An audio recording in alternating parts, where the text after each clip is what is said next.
Well, Gav, it's the build up to the big day Saturday. Come Saturday, this magnificent pitch away to our right here is going to be officially open. That's a pretty special thing to be thinking about. Well, it is, it's certainly a case that it's coming thick and fast, so we're definitely ready now. But we're really looking forward to Saturday. Because, obviously, we stood here, did the announcements back, well, not stood here, but back in February, the fact that the construction was going to begin.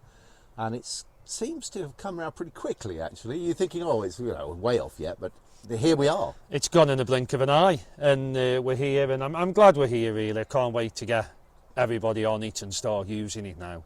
And like I say, in February, it's just a muddy field, and you now look at it, and it's fantastic. So I can't wait to get people on it now. That's the next bit. I know you like to look forward rather than look back, but just if you wouldn't mind, just reflect on how that journey's been towards that when you first had that idea to where we are now, because it's not been easy. No, it's not been easy. Ultimately, as much as COVID was a big issue for the community and for people, it's actually where this started. So I had a lot of time to look into it and look into the ways that we could get it funding, and I spoke a lot to the FA at the time about it. So that kind of gave me the time that perhaps I wouldn't have had otherwise to actually look into it. So, that's 4 years ago now, and it's taken a lot of work, and there's been a lot of people involved along the journey, helping with, whether it's funding through the Derbyshire Trust and the support of Red have given us, or through the Football Foundation, the FA. There's so many people that have been involved in it, so it's not just, my sort of brainchild, but it's the work of everybody, and it's 4 years ago seems like it's gone really quick, but there's been some stressful moments in that as well. So really glad to be at this point. But yeah, I'm more of a look forward man than back, and we're looking forward to what's next. It's only 4 days away. You seem relatively relaxed about it, Gavin, if you don't mind me saying. Why, it's all in hand, as we knew it would be. And there's a little bit of nervous laughter, but that's yes, okay. Yes. Well, it's all in hand, but of course, with anything like this, it's, I'm sure there'll be a few butterflies come Saturday morning, but, bring it on, really, isn't it?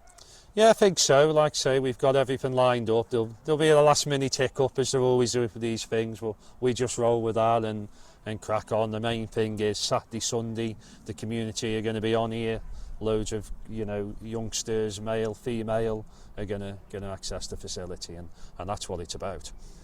And I suppose we ought to say that you've now actually got a special guest to come and open the facility as well at 10 o'clock on Saturday morning. So tell us more about that. Yeah, we've been trying to get somebody, an ex-pro, to come down and actually help us open the facility and to attract people to come and have a look. And I think it's worth saying at this point that whether they're involved in the day or not, we do encourage people to come down and have a look, whether you play for Newcastle Town or whether you play for a local team around here. Come down and have a look what's happening at the weekend. We've got bounty castles, cake stalls, which I'm very interested in. Sure you are. The cafe's open, there's lots of activities. We've got, and if you look at our social media, we've got the free goalkeeping, we've got open sessions for females, so there's loads going on. But the really good news is we've managed to secure Andy Wilkinson to come down and actually open the facility with us on Saturday morning, so we're really pleased to announce that today. And that's an important thing, isn't it? It's someone who's got obviously very strong connections to the local area. And I know when we've spoken before about, just anything that we're doing generally, you've always said, keep it local, keep that sort of community aspect. And, Andy's very much sort of got his roots strongly in the local area, hasn't he? Yeah, and then, the good thing is he gets to sample one of our famous bacon butties from the cafe, so I'm sure he'll enjoy that as much as the opening. The secret of his professional success, perhaps? Yes, maybe, who knows? Probably not for one for us to we'll let him comment on that Saturday.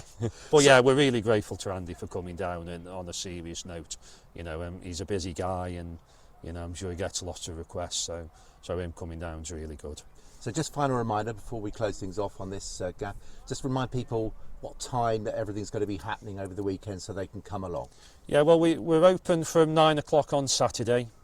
9:30 we want people to start arriving ready for the ribbon cut with Andy at around 10, and then throughout all the weekend up to sort of close of play, sort of Sunday 10 o'clock, We've got loads of different activities going on, into games, into tournaments, boys and girls. So there's loads to come down, and you know, if they go to the website, it's, you know, there's a very good article on there that there's a very good article on there that's been well written that gives everybody a breakdown of what we're doing. But I just encourage people to come down, you know, bring your children, bring your family, enjoy today. This facility is going to be here for a while, but you know, come and see it open. It's a once in a lifetime. Great stuff. Thank you, Gav. You're welcome.